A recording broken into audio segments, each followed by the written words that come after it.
اصلی اور واقعی تجربہ معلوم ہوتا ہے۔ غرض یہ کہ آخری اعتراض تو بالکل بے وزن ہے، یعنی شاعر اپنے تخیل کے مادھیم سے ایسی کلپنائیں کرتا ہے اور اپنی شاعری میں بیان کرتا ہے کہ سننے والے کو، سمجھنے والے کو یہ لگتا ہے کہ وہ اس جگہ گیا تھا۔ تصویر کسی ایسی کھینچتا ہے کہ ایسا لگتا ہے کہ کبھی نہ کبھی شاعر اس ماحول میں گیا اور سمجھا اور اپنی شاعری میں اس کو جگہ دی، لیکن ایسا ہوتا نہیں ہے۔ یہ سب تخیل کا کرشمہ ہوتا ہے۔ عزیز طلبہ، اردو غزل پر حالی کا دوسرا اعتراض تکرار مضامین کا ہے۔ انہوں نے شکایت کی ہے کہ چند مضمون ہیں جنہیں غزل میں لفظوں کے معمولی الٹ پھیر کے ساتھ بار بار پیش کیا جاتا ہے۔ انہوں نے ایک دیوان کی مثال دی ہے جس میں چاک گریباں کا مضمون 150 بار ادا ہوا ہے۔ انہوں نے لکھا ہے کہ ہم نے بھی 14 برس شاعری کی، پھر جب آنکھ سے پٹی کھولی تو معلوم ہوا کہ کولو کے بیل کی طرح ایک ہی دائرے میں گردش کرتے رہے۔ اس اعتراض کے جواب میں دو باتیں کہی جا سکتی ہیں۔ ایک تو یہ کہ کسی مضمون کو کئی دل نشیں انداز میں ادا کرنا عیب نہیں ہے، اور اس سے شاعر کے کمال فن کا پتہ چلتا ہے۔ میر انیس نے اپنی اسی خصوصیت پر فخر کیا ہے۔ فرماتے ہیں، گلدستہ معانے کو نئے ڈھنگ سے باندھوں، ایک پھول کا مضمون ہو تو 100 رنگ سے باندھوں۔ حضرت علی نے بجا ارشاد فرمایا ہے کہ اگر باتیں دہرائی نہ جائیں تو کبھی کی ختم ہو چکی ہوتی۔ عزیز طلبہ، غزل کی جو خصوصیت سب سے زیادہ اعتراض کا نشانہ بنی وہ ہے اس کی ریزہ کاری۔ ریزہ کاری سے مراد ہے کہ غزل کا ہر شعر ایک مکمل اکائی ہوتا ہے، یعنی ہر شعر میں ایک مکمل بات کہہ دی جاتی ہے۔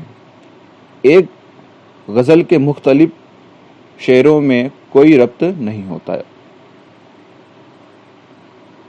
ہو سکتا ہے ایک شعر میں وصال کا ذکر ہو تو دوسرے میں ہجر کا، اور تیسرے میں ان دونوں سے مختلف۔ غزل کی یہ وہ خصوصیت ہے جس پر سب سے زیادہ نکتہ چینی کی گئی۔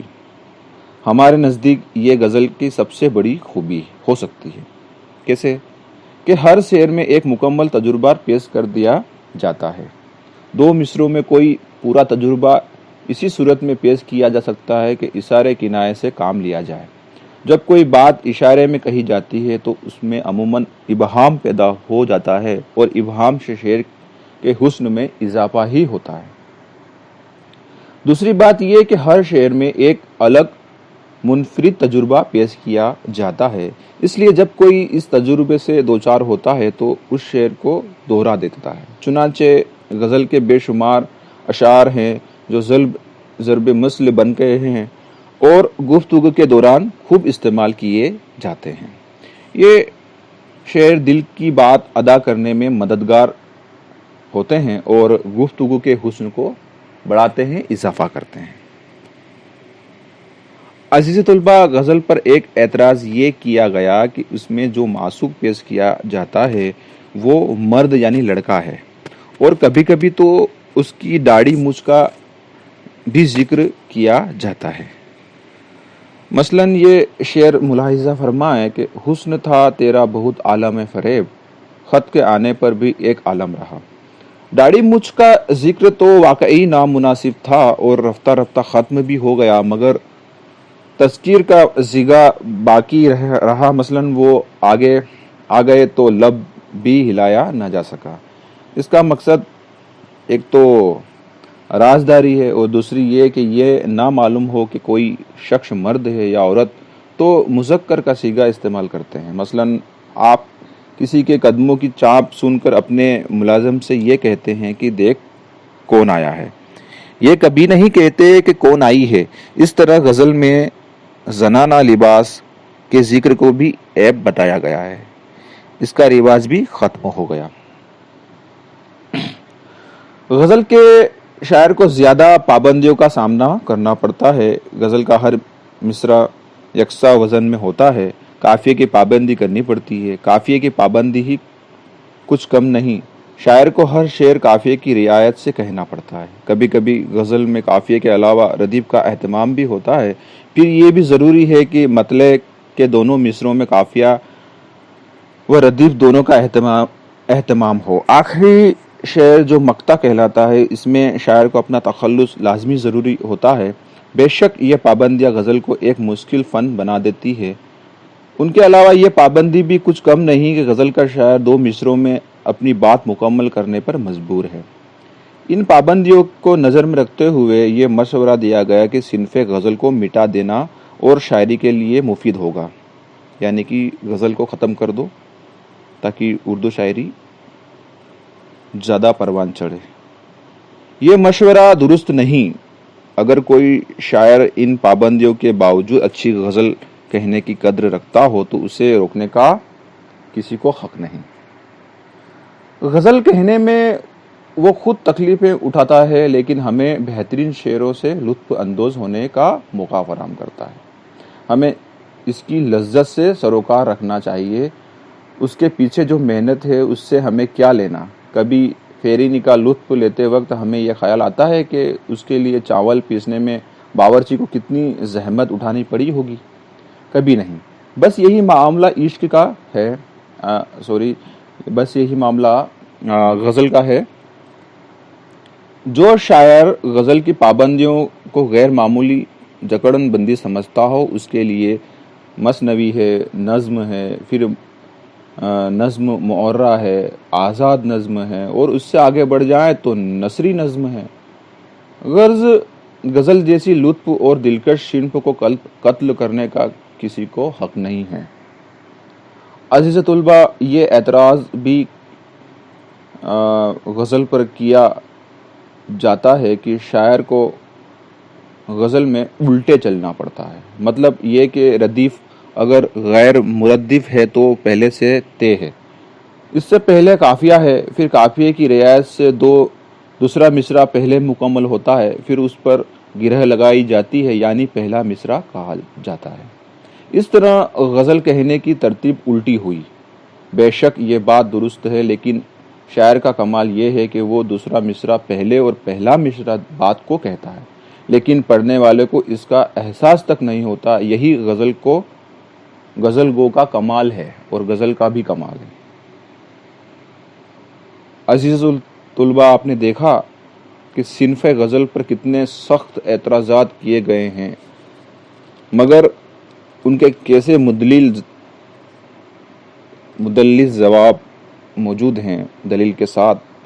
کہتے ہیں غزل ہر دور میں مقبول رہی اور کبھی اس کو مٹایا نہیں جا سکے گا. ان اعتراضات سے غزل کا تو کچھ نہیں بگڑا، اور یہ اعتراض ایسی دلیلوں کے ساتھ رد کیے گئے کہ اعتراض کرنے والے کو لاچار اور خاموش ہونا پڑا. عزیز طلبہ، غزل پر تو اعتراض کیے گئے، لیکن جو حق چیزیں ہوتی ہیں اور بنیادی چیزیں ہوتی ہیں اس کو کبھی ختم کرنے والے ختم نہیں کر پاتے. غزل یوں ہی ہر دل عزیز صنف سخن نہیں ہے.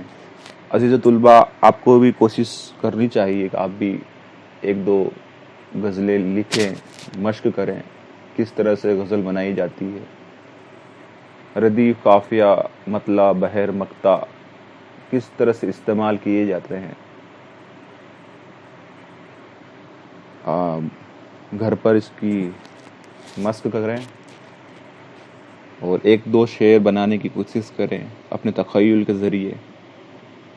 عزیز طلبہ، میں امید کرتا ہوں کہ آپ لگاتار ان لیکچرز کو سمجھ رہے ہوں گے. ہمارے کالج کے تمام پروفیسر حضرات کوشش کر رہے ہیں کہ آپ تک اچھے کنٹینٹ پہنچانے کی کوشش کریں. اگر کچھ غلطی ہو رہی ہیں تو معافی درکار ہے. اسی کے ساتھ میں اپنی بات کو یہیں ختم کرتا ہوں، کہتا ہوں کہ جو بیماریاں ہمارے ملک میں پھیل رہی ہیں اس کو ہم خود ہی روک سکتے ہیں. ہمارے جو بھی ڈاکٹر حضرات اور جو بھی لگے ہوئے ہیں وہ روکنے کی کوشش تو کر رہے ہیں، لیکن ہمیں بھی اپنے تعاون کی ضرورت ہے، اور ہمیں اپنے گھروں کے اندر رہنا چاہیے. کسی کام کی وجہ سے ہی باہر نکلنا چاہیے. اگر ہم اس طرح کوشش کریں گے تو ہم خود سرکشت رہیں گے، اپنے پریوار کو سرکشت رکھ پائیں گے، سماج کو، دیش کو سرکشت رہ پائیں گے. تبھی ہم آگے بڑھ سکیں گے، ترقی کر سکیں گے، اور پھر سے ہماری ایک اچھی زندگی کی شروعات کر سکیں گے. اسی کے ساتھ میں اپنی بات کو یہیں ختم کرتا ہوں. بہت شکریہ، دھنیہ واد، تھینکس، اللہ حافظ.